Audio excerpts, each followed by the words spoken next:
Thank you very much, Acting CEO, Chairperson, CEO, board members, and I want to thank Prof in his absentia. He's had to take a leave of absence due to other responsibilities, which is perfectly understandable in an institution of higher learning, and to Team DOT and all stakeholders. I think, Chair, today has been an important day for learning. I think the fact that we are, of course, one in new ministry, it's easy to read things off a presentation, but it's the practical field which enables you to be able to target it and to make the necessary policy interventions. And I come from a school of thought which says boots on the ground. All my years as chair of SCOPA, I endeavored to get the committee out of the boardroom and into the field. And I was very happy to see the current SCOPA doing what we did, following up on work taking place at Maritime and New Zealand. I'm no expert, I'm no engineer, but I can better articulate the problems and challenges of those power stations because from time to time we are present on the ground. And a similar kind of work needs to take place in the department and with its entities and our stakeholders.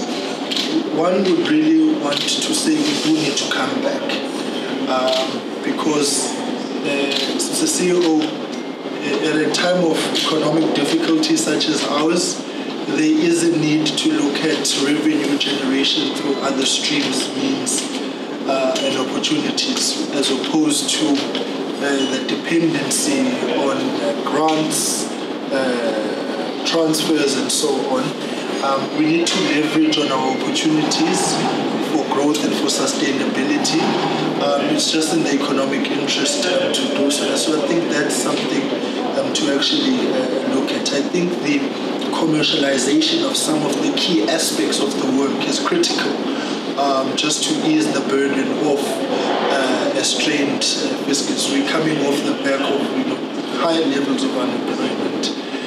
We are saddled with over 20 million people on social grants in one way or the other, and an economy that will grow at about 0.4%. Isn't yielding the results we want at this point? Not. So I think the opportunities which are presented by what in our space is safety, as SAMSA, and that's our entity that brings us here.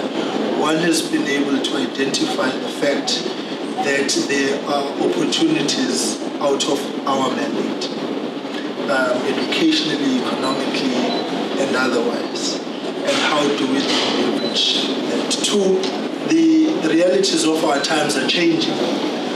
Maritime safety as we know it in 1970, way before I was born, to when I was born and post after I was born, the shifts are there, the changes are there.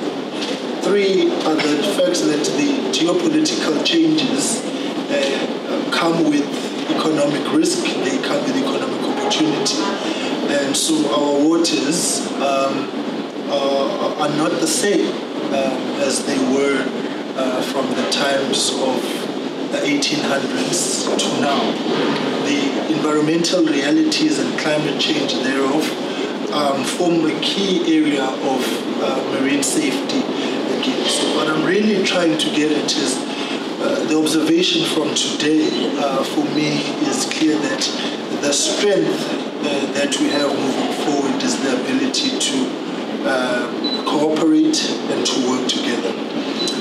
And so I think, as I already said to you, CEO, I will endeavor to engage with colleagues in the executive whom they've got a direct line of sight to some of the areas of work here, and we can come back and actually see how we take the work forward. I will take you up on your motivation for the diversification of maritime outreach in terms of how we as a department can expose the country and deal with stereotypes and biases that are there so that we can be able to create opportunities.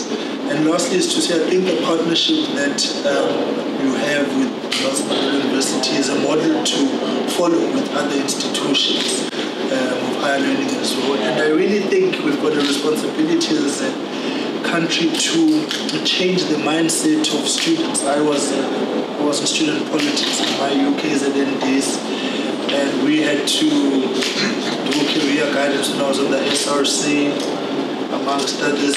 And really, what we are offering to students, I find we are shortchanging.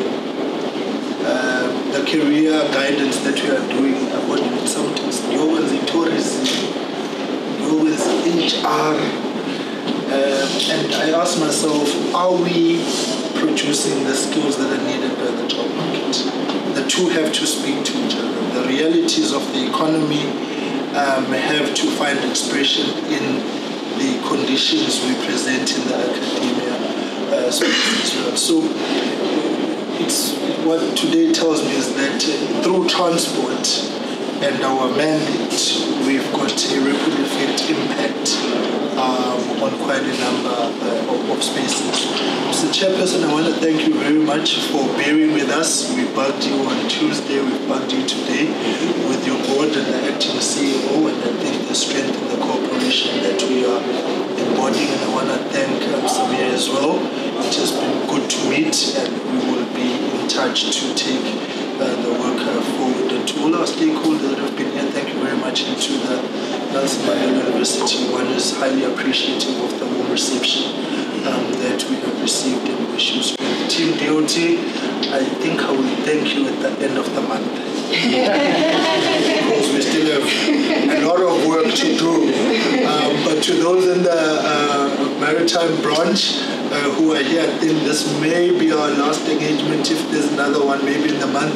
So thank you very much, colleagues, as well, for the support that you have given. I would want to implore the department, however, let us finalize the campaign strategy to retain our seat on the aisle.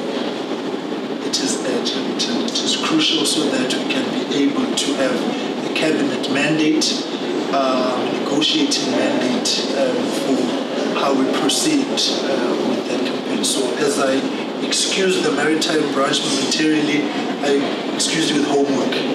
The sooner we get that, actually, the better, because we're not going to be in a position to launch a campaign for our seat on IMO without a campaign strategy. DERCO's waiting for us. I've already engaged them, and I can tell you now, if we start campaigning without Minister seeing that document, I'm certainly throwing you under the bus. It's not on me. So, but because there's opportunity in representation on those bodies, and I think that will continue to be a lead country on the continent, and not to be represented is actually, so it's not a nice to have, but it's a necessity for development and the country. So thank you very much, colleagues, and to my office.